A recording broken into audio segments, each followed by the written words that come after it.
আসসালামু আলাইকুম। আলফি বাংলা নিউজে আপনাকে জানাচ্ছি স্বাগত। এখন শুনবেন দেশের আলোচিত খবরের শিরোনাম।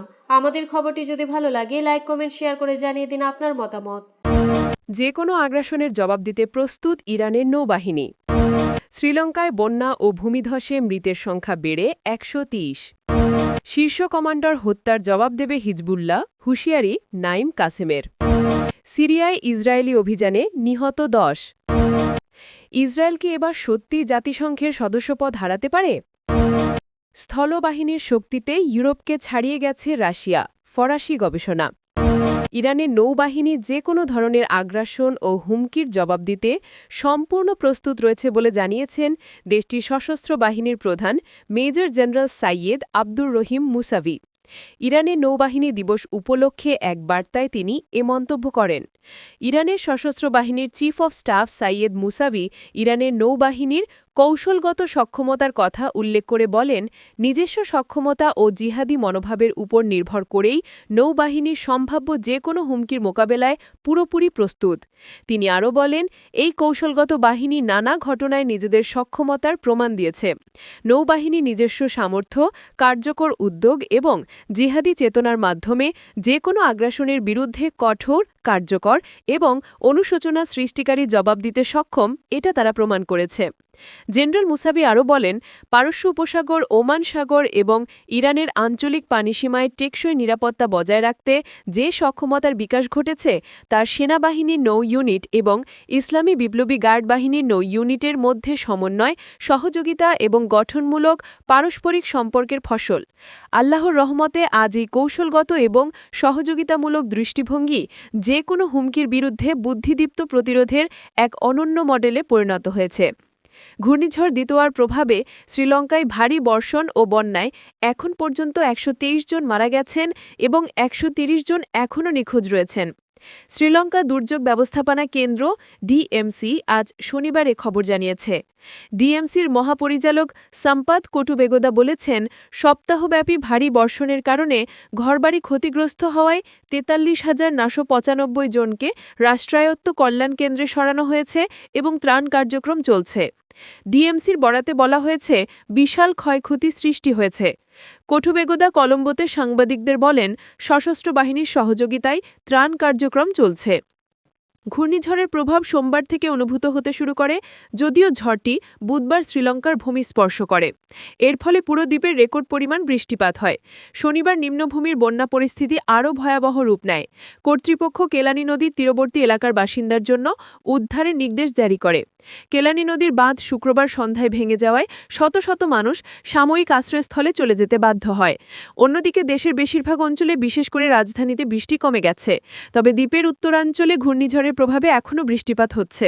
কর্তৃপক্ষ জানিয়েছে, ভারত শনিবার বিমানযোগে ত্রাণ সরবরাহ পাঠিয়েছে। ভারতীয় প্রধানমন্ত্রী নরেন্দ্র মোদী শ্রীলঙ্কায় প্রাণহানির জন্য শোক প্রকাশ করেন এবং বলেন, পরিস্থিতি অনুযায়ী আমরা আরও সহায়তা পাঠাতে প্রস্তুত।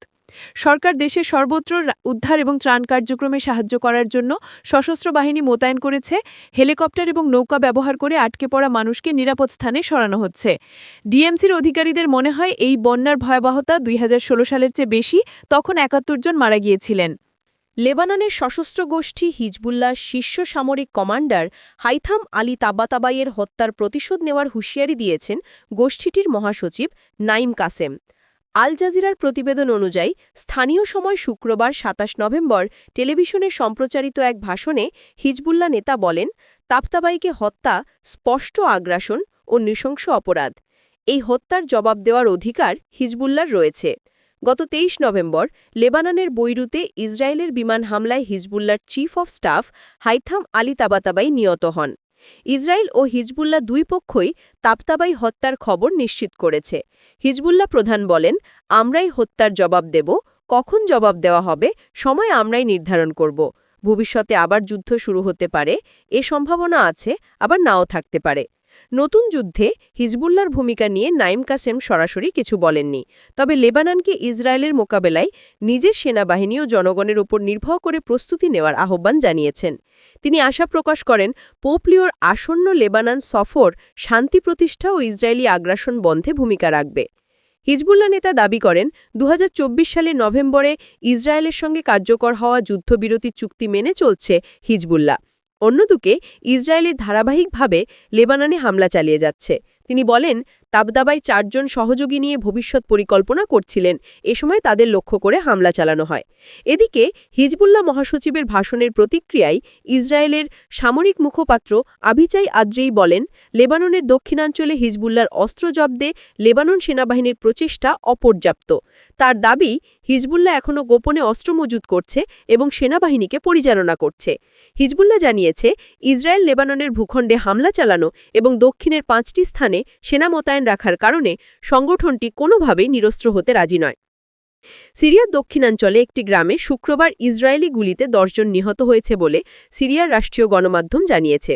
অন্যদিকে ইসরায়েলি সামরিক বাহিনী জানিয়েছে, সেখানে একটি সশস্ত্র গোষ্ঠীর সদস্যদের আটক করতে পরিচালিত অভিযানের সময় সংঘর্ষে তাদের 5 জন সেনা আহত হয়েছেন।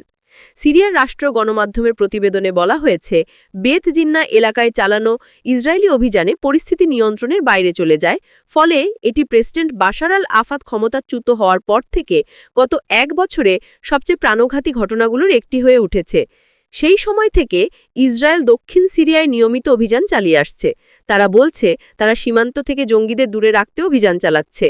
ইসরায়েলি সামরিক বাহিনী জানিয়েছে, রাতভর অভিযানের সময় তাদের সেনারা গুলির মুখে পড়ে যখন তারা জামা ইসলামিয়া নামে একটি গোষ্ঠীর সন্দেশভাট সদস্যদের আটক করতে যাচ্ছিল। সামরিক বাহিনী এই অভিযানকে সাম্প্রতিক মাসগুলোতে ওই এলাকায় পরিচালিত নিয়মিত কার্যক্রমের অংশ হিসাবে উল্লেখ করেছে। জাতিসংঘ সনদের 5 ও 6 নম্বর অনুচ্ছেদ বিশ্ব সংস্থায় ইসরায়েলের সদস্যপদ স্থগিত বা বহিষ্কার করার আইনি ভিত্তি দেয়, কিন্তু নিরাপত্তা পরিষদে যুক্তরাষ্ট্রের ভেটো এটিকে বাস্তবে অসম্ভব করে তুলছে। তবু গাজায় ইসরায়েলের জাতিগত নিধন, মানবাধিকার লঙ্ঘন, জাতিসংঘ সনদ ও আন্তর্জাতিক আইনের লঙ্ঘন এবং নানা দেশের উপর হামলার অভিযোগে বিভিন্ন রাষ্ট্র ও সংগঠন এ দাবি তুলছে। প্রতিষ্ঠার 75 বছর পর এখন ইসরায়েল সদস্যপদ হারাতে পারে কিনা জোরে সোরে উঠেছে সেই প্রশ্ন। জবাব জানা যাক মিডল ইস্ট মনিটরে লেখা মোহাম্মদ ইউসেফের মতামত থেকে। 2025 সালের 24 নভেম্বর চিলির বেশ কয়েকটি নাগরিক সংগঠন জাতিসংঘ থেকে ইসরায়েলকে বহিষ্কারের দাবি তোলে একটি প্রচারাভিযান শুরু করেছে। তারা জাতিসংঘ সনদের 6 নম্বর অনুচ্ছেদ উল্লেখ করে বলছে, ইসরায়েল আন্তর্জাতিক মানবাধিকার আইন ও জাতিসংঘের অনেক প্রস্তাবনা ধারাবাহিক এবং পদ্ধতিগতভাবে লঙ্ঘন করছে। গাজায় চলমান গণহত্যা ও মানবিক সংকটের পটভূমিতে এ দাবি তুলেছে তারা। জাতিসংঘ সনদের 6 নম্বর অনুচ্ছেদে বলা হয়েছে, জাতিসংঘের যে কোনো সদস্য রাষ্ট্র যদি ধারাবাহিকভাবে সনদের মূলনীতি লঙ্ঘন করে, তবে নিরাপত্তা পরিষদের সুপারিশের ভিত্তিতে সাধারণ পরিষদ সেই রাষ্ট্রকে জাতিসংঘ থেকে বহিষ্কার করতে পারে। তবে এ ধরনের দাবি এবারই প্রথম নয়। গত সেপ্টেম্বরে কাতারে ফিলিস্তিনি স্বাধীনতাকামী সংগঠন হামাসের কর্মকর্তাদের লক্ষ্য করে ইসরায়েলের বিমান হামলার পর পাকিস্তানও জাতিসংঘে দেশটির সদস্যপদ স্থগিত বা বহিষ্কার করার দাবি তোলে। পাকিস্তান বলেছে, ইসরায়েল আন্তর্জাতিক আইন লঙ্ঘন এবং আন্তর্জাতিক শান্তি নিরাপত্তার জন্য হুমকি সৃষ্টি করছে। পাকিস্তানের জাতিসংঘ দূত সতর্ক করেন, ইসরায়েলের এ ধরনের কর্মকাণ্ড আঞ্চলিক স্থিতিশীলতা ও বৈশ্বিক শৃঙ্খলার জন্য বিপজ্জনক। রাশিয়া এখন তার স্থলবাহিনীর সক্ষমতা এবং সামগ্রিক শক্তির দিক থেকে ইউরোপকে উল্লেখযোগ্যভাবে ছাড়িয়ে যাচ্ছে। একটি গবেষণার উদ্ধৃতি দিয়ে ফরাসি জাতীয় সংবাদপত্র লে ফিগারো এমনটাই লিখেছে। প্রতিবেদন অনুসারে ফরাসি আন্তর্জাতিক সম্পর্ক ইনস্টিটিউটের বিশেষজ্ঞরা রাশিয়ান সশস্ত্র বাহিনীর সক্ষমতা ইউরোপের ন্যাটো সদস্য দেশগুলোর সঙ্গে তুলনা করেছেন। তারা দেখেছেন, ইউরোপীয় সৈন্যরা আর্টিলারি সিস্টেম, শেল, স্ট্রাইক